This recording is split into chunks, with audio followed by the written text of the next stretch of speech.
should consider my point of view. You are a being of flesh and nerve surrounded by a world of technology and circuit of your own making. That itself is strange. Once upon a time, your kind made yourself the alien of a new reality, making new civilizations that spread outward across the natural landscape of the world you discovered, not caring about the consequences, but instead the survival of your own kind. It's kind of ironic, since that thinking is what caused your ancestors to seek the stars. That is why Ra chose your realms, to moderate what hubris your kind shares. In the infant days of your humanity, Cradle was swarmed by people who believed themselves to be immortal through the power and control of others. Dictators, despots, landlords, kings. These aren't people who are deemed to moderate anything, for they seek only the satisfaction of their own, and at worst, themselves.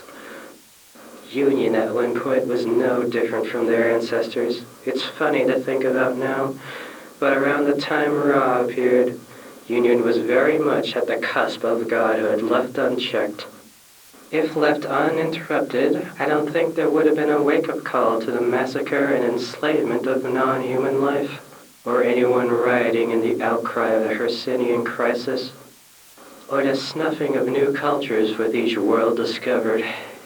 It would have been a slow death for you, much like the decline of Cradle.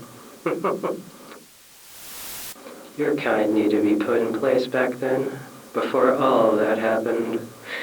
Someone to remind you that the world is bigger than the sentient sculptures of meat and bone with fibers for circuits, or else humanity would have made the same blunder it made before the Foundation periods.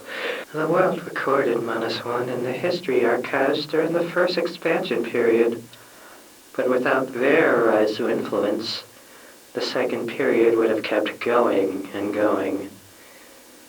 Because if there's one thing every Alexander the Great and Barbarossa wishes for themselves, is to have a larger empire than the guy before.